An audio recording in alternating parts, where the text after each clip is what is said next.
Kenworthy Motocross Park, Troy, Ohio, getting set for the start of number 1 as far as motos go. That's James Dobb dumping some water on him. There's Jeremy McGrath trying to stay cool under the umbrella. How difficult is it, David, when you've got this mixture of high heat and humidity? It's tough, you know, and the riders that are from back east, a guy like John Dowd, for instance, would probably be a little more used to it. I know I was from being from Virginia. I'd get to the airport in Atlanta, and a lot of the riders would be, you know, going, man, I can't believe how hot it is here. And I'd always kind of play it up a little bit and go, oh, you should have been here, you know, last week. Even hotter. So you do play some mind games out there on the line. And here's Damon Bradshaw, who's just back, and you got to wonder how his shape is going to be for today. Well, he keeps saying that he gets tired towards the end of the moto, and he's going to get tested today because here's a Supercross-style track, but it's a little bit muddy because it's been raining a little bit on and off, which makes it even tougher. So. Well, there the signboard goes down. Everybody waiting at the line, and you can see the mud right there on the start. The gate drops. Let's see who gets the whole shot. And there they go through the first turn. Jeremy McGrath looked like he was off to a pretty good start, but it was number 78, John Sebastian Roy, who got the whole shot. And look at that. James Dobb going down to the first turn. I couldn't identify the other rider, but Greg Albertine off with a whole shot. Well, Albertine got around. I thought Roy had the whole shot. In fact, he might have been first through the first turn. And there you see him riding in the back. But Albertine off to a great start, one of his better starts of the year. Of course, well, I guess I shouldn't say that. The first moto out of the box at Gainesville, he grabbed the whole shot and led almost the whole way before LaRocco came back to beat him. Well, maybe this is just what he needs to get back up there and ride like he did at Gainesville. And he seems to have a pretty good lead right now, and it's always nice to look back and see that you got a privateer right behind you. And right now his timing looks pretty good. Look at the way he's getting through these whoop sections. And Todd DeHoop is riding along in the 3rd spot, but Albertine, look at that. Oh, man, there's just a mess. There's some hard pack out there, too, it looks like, along the course. Well, that's what makes it tough. Yeah, you see the mud just over off the main line. Here it's pretty dry all the way across, but in those sections where it's muddy, it gets dry in one line. So on the start, if you get 10th or 20th place start, man, you're just stuck there, and there's only one line to take. What happens, though, if you miss the line? You get off that hard pack and hit that mud. Look at Jeremy. Jeremy now makes the move around Roy, and Jeremy is moved into 2nd place. Todd DeHoop comes through. And look, Damon Bradshaw also getting a top 5 start. He's off to a good start. But getting back to my question, you're going from some hard pack into the mud. I mean, you can dump it pretty easily here, can't you? Sure. Well, the thing is that the hard pack stuff is still a little wet. And it's just like riding on grease. And you see right here, if you miss that berm, you get out into the muddy stuff, and it gets clogged up in your foot pegs and in the berms because there's ruts, and it's very slick. So you got to stay in the main ride. And main thing is the first lap or two, it's always an adjustment because they haven't seen the racetrack for a little while since practice in the morning, and things have changed quite a bit. We see Jeremy coming on very strong. That jump, he jumped a little bit farther than Albertine did. He's closing in the gap. McGrath, 5 moto victories out of 12 on the season so far. Been extremely impressive. He holds a 13-point lead over Jeff Emig, and Emig, we haven't seen him. He must have gotten off to a terrible start.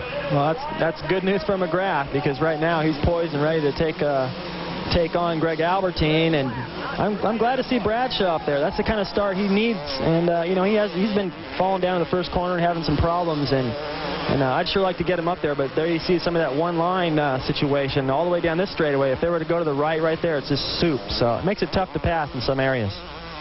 There you get a good look at 3rd place. That's John Sebastian Roy, a privateer. And, man, this young man's got to feel very good right now, off to a great start. That's got to be good, but Larry Ward, LaRocco right back there, DeHoop, these guys they're coming next. So I think for him to just try to be patient and just ride calm, not let the whole adrenaline of the situation and being up there watching McGrath and Albertine do battle are starting to pull away a little bit from him, which would be expected. But this is a good ride so far for Roy. Well, you look behind him in the 4th spot is Larry Ward, someone we haven't talked a whole lot about here on the outdoor season. Back up front, I'll get back to Larry in a minute, as it looks like we're going to have a battle for the lead. Look at Jeremy McGrath has closed right in on Greg Albertine. And David, with all the airtime you spend here, the similarities to a Supercross track, we expected Jeremy to be the rider to beat. And there he goes trying on the outside, gets a little bite off there and squirts around Albie and into the lead. McGrath is out front. Well, as they came through that jump, that whoop-de-doo section there, Albertine came up a little short on the jump. His feet came off the pegs, and I'm sure that interrupted his rhythm. Then he blew the corner and just made it even easier for McGrath to get by. Well, now that McGrath's out front, we'd expect him to start putting a little bit of distance on Albertine. We're in the early stages of Moto #1. McGrath is your leader as you get a look at the top 10 on our Suzuki Field Summary. Trying to chase down his teammate Mike LaRocco, and look at DeHoop come along and take that spot away. That was a good move by DeHoop, and this inside line has been faster all day into the corner right here. If they can get through the corner and still clear that double, which he does fine. And Bradshaw is still right in this pack. LaRocco's still very close. Emig's right there, and oh, look at that. Kedrowski dumps the bike coming around there. Bradshaw almost dumped. Oh, and look at DeHoop, a header, a flip over. He came over it too close to the tires. And, oh, man, look, he's limping. Remember, he had knee surgery earlier this year, and here's another look at it. Well, we had just come out of off that off-camber corner. Looked like Emmett had gotten around Bradshaw, and then both these guys are going to get around Kedrowski, who apparently just got a little too inside the berm, and the front wheel washed out on that inside lip, but he's up and going pretty quick. And then DeHoop, trying to change the direction of the bike in the air, cut it a little too tight right into a stack of tires, and it was a nice little flip. It didn't look like he got hurt, but he may have just jammed his knee into that stack of tires from the other side we couldn't see. So hopefully that's not too serious.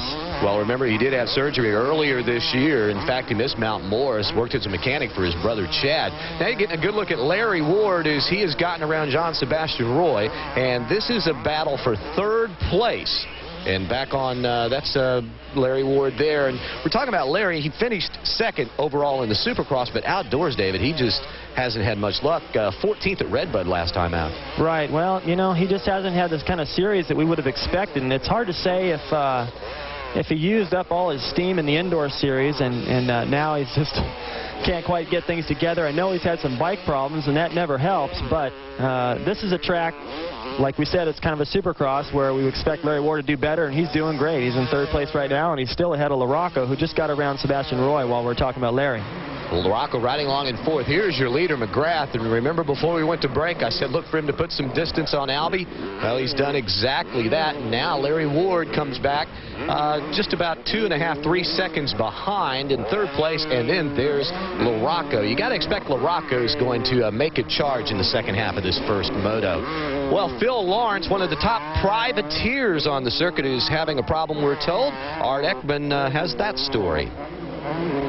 Number 42, Phil Lawrence, in the pits right now. As you can see, the clutch lever hanging loose. The bolt fell out as he went down, and he fell on his hand. This is very discouraging, as Phil has picked up checks throughout the season as being the top finishing privateer in the 250s. Big disappointing moment for Phil. Well, you can see that again, Art. That's a heartbreaker there. Well, he's shaking off his hand, too, so I can only assume that he maybe hit a fence post, a stack of tires like right there with his hand, or possibly fell and not only broke the lever, but I doubt if he broke his hand, but it didn't look like it felt too good. Well, right now, LaRocco is catching Larry Ward. This is the battle for third place. Ward's trying to hold him off. We talked about how the season has not gone outdoors for Ward like he would have liked, but look on that move. LaRocco just trying to outpower.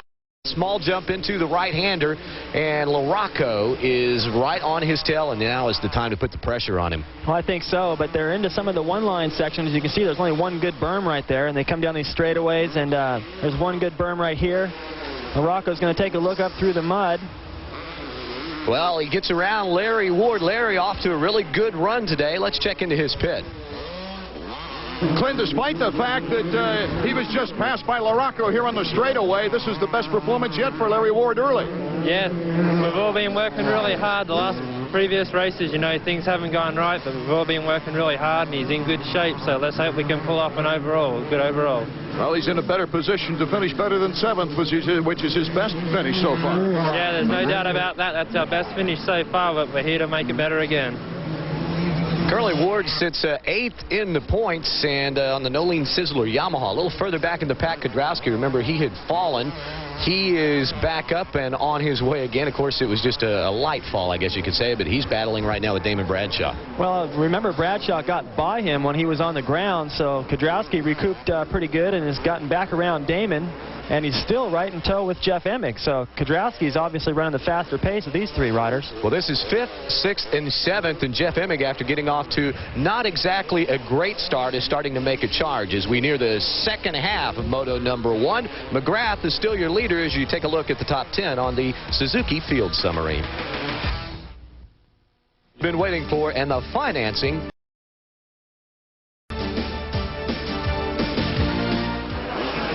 Jeff Emig trying to make his charge now, trying to pick up every position he can here at Kenworthy Motocross Park.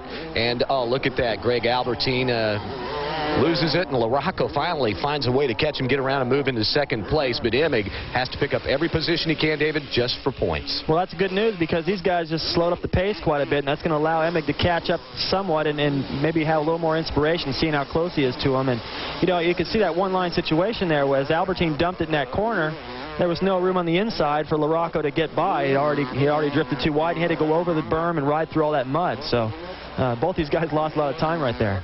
Albertine, the 3-time world champion, 250 championships, I should say, for the world in the 125, thrown in there for good measure. And look, just dumping it right there. Emig was way back, but he has caught up in a hurry. But I don't think anybody's going to catch this man. Jeremy McGrath, the true red-haired red rider for today. Well, he's got a big lead right now, and he's just cruising. He's not riding a very fast pace at all, and that's the luxury you have when you get out to a good start and ride as aggressive as he does. You know, typically in the beginning of the race, he pulls out to a 15 or 20-second lead, and he can afford to ride around and cruise, and I don't think he has any threat from these guys. I mean, the battle these guys are having, as hot as it is, it's got to be very taxing, and for Jeremy right now, he's just conserving energy for the second moto. Well, right now you see Jeff Emig is caught up to Albertine. He's within striking distance, and look at Albie go to the outside. Emig sweeping around to take over that third spot and pick up a couple of more points. Now, that's the same exact place Albertine crashed the lap before, so he's having a lot of problems. They're just coming off of that plateau right there. It's a little slick when you land. If you don't time the landing just right, you kind of bounce off the top of that and you can't get into the berm. So he's having a lot of trouble with his timing right there. Well, right now, Emig has moved around into third place. He'll set his sights on LaRocco, but time is fast running out here at Kenworthy Motocross Park, Troy, Ohio. A great group of people out here. Had thunderstorms on Saturday, and man, it has been muddy today. But here's another look at Albie. Now, just into that corner, a little bit too hot. Actually, what Emig does a lot of times, and we couldn't get a shot of it right there, but Emig on a corner like that, he'll sit down in the air and put his leg out and be ready for that berm, make sure he doesn't overshoot it, and that would have helped Albertine right there. Well, there you see Emig has now caught LaRocco, but catching him is one thing, getting around him is another thing.